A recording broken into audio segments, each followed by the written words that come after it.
Hi guys, so this is just a quick tutorial on how I would create a galaxy background to either an individual piece of art or to your colouring pages if you want this as a background.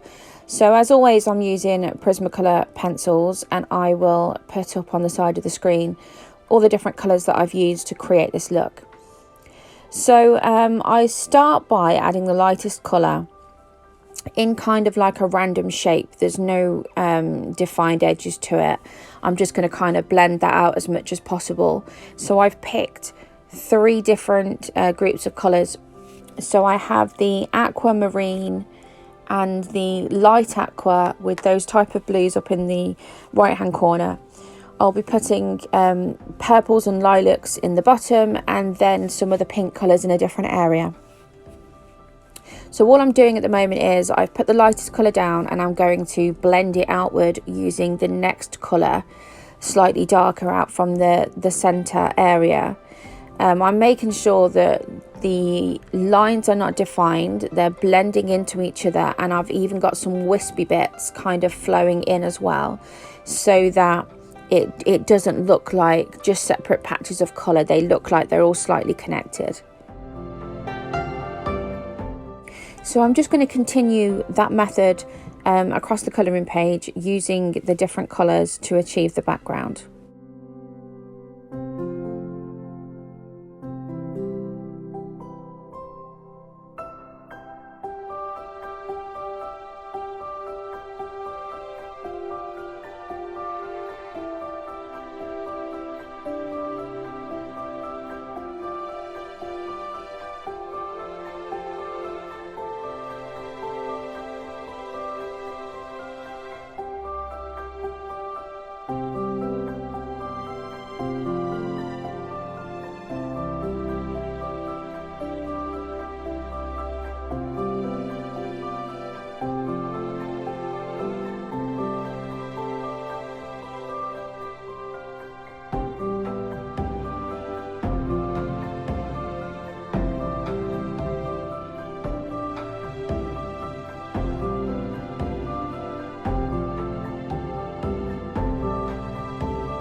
So all I'm doing now at the moment is I've taken a colour from the other areas that I think I can blend in, just to kind of tie it all together with some of the colours over like mapping each other. So I've added some slightly blue into the different area. I've added some pink into another corner of the page so that they're not completely separated in their colours. I want to be able to show that they can still flow together.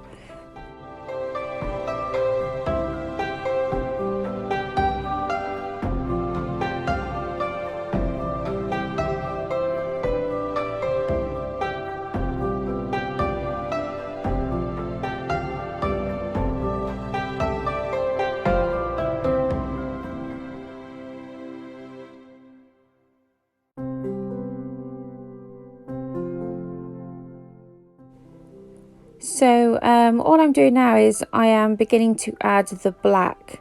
I started off by adding small amounts of one of the darkest blues that I have, which I will be using interchanging with the black pencil as I go along. So I'm adding a little bit of indigo blue.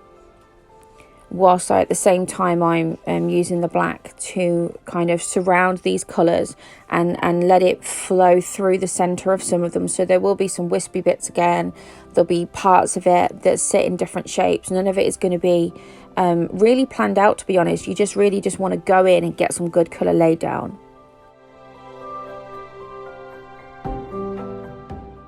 So I'm going between the darkest colour, which is the black, and touches of the indigo, and the original colours that I'd laid down, because it's so much easier to jump between the two of them to create a blend.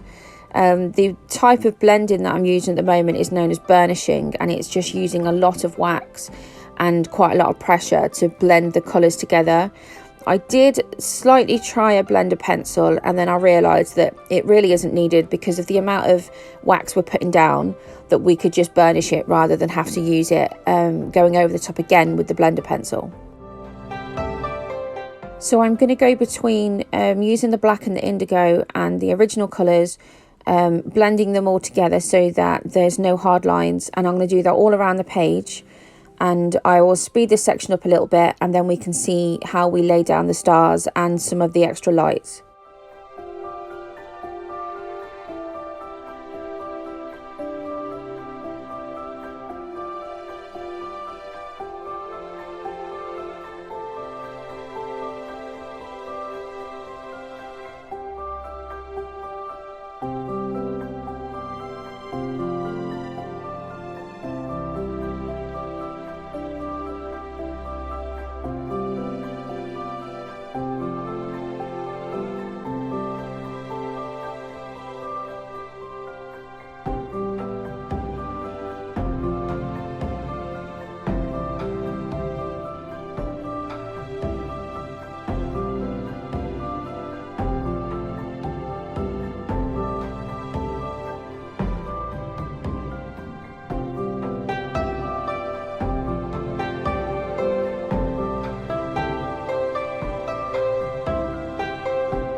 So I'm going in now with the white gel pen to create some stars in the background.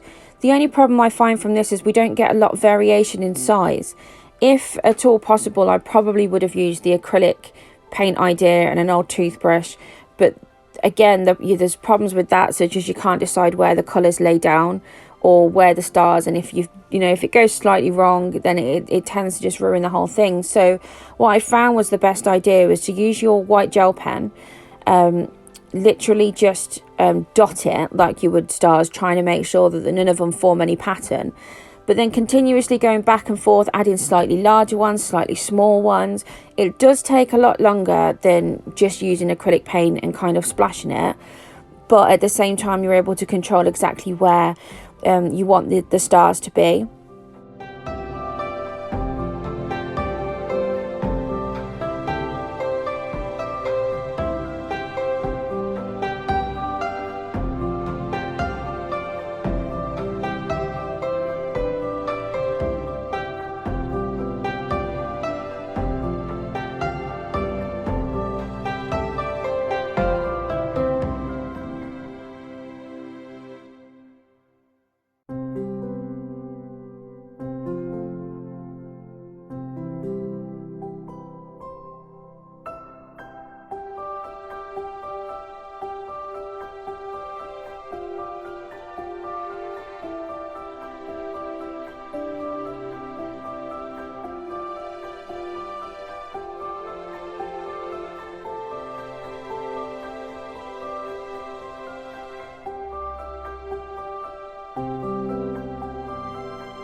I then grabbed my white Posca pen because that is a slightly different size on the pen nib.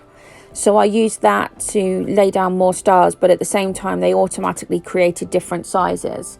So it just gives the stars some variation in size.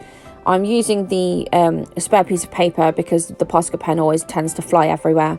So that's purely there just to make sure that you don't get any excess ink onto the page. So I've also used the white gel pen to create larger stars, and they are the way that I always draw stars. It's basically a cross. It's not lots of different pointy areas coming off because it tends to make a mess. So it's literally just how you would draw a cross from the center outward. And now I'm just laying down some silver glitter from a gel pen, just so that when the page moves around you can see the glitter in different spots. It might not always be picked up by the camera at the moment, but I'm hoping a little bit later on when the page is finished and it's all been coloured in, including like the different layers, the woman in the background, that if I add some more silver to the background it will definitely begin to shine in different lights. So you may not be able to see it perfectly well just there, but it's definitely there. And I always think adding glitter areas to a background like this is always worth it in the end anyway. So I'm just using at the moment a glitter gel pen, but I will be using a Spectrum Noir. It's a completely clear glitter gloss pen. So as I continue the video through, I will show you that as I move on with the rest of the colouring page. But as for now, that is almost the background completed. So yeah, I hope you guys enjoyed it. I'll put a list of all the equipment that I used and all the pencil numbers, and I hope you guys can have a go and try to do this for yourself.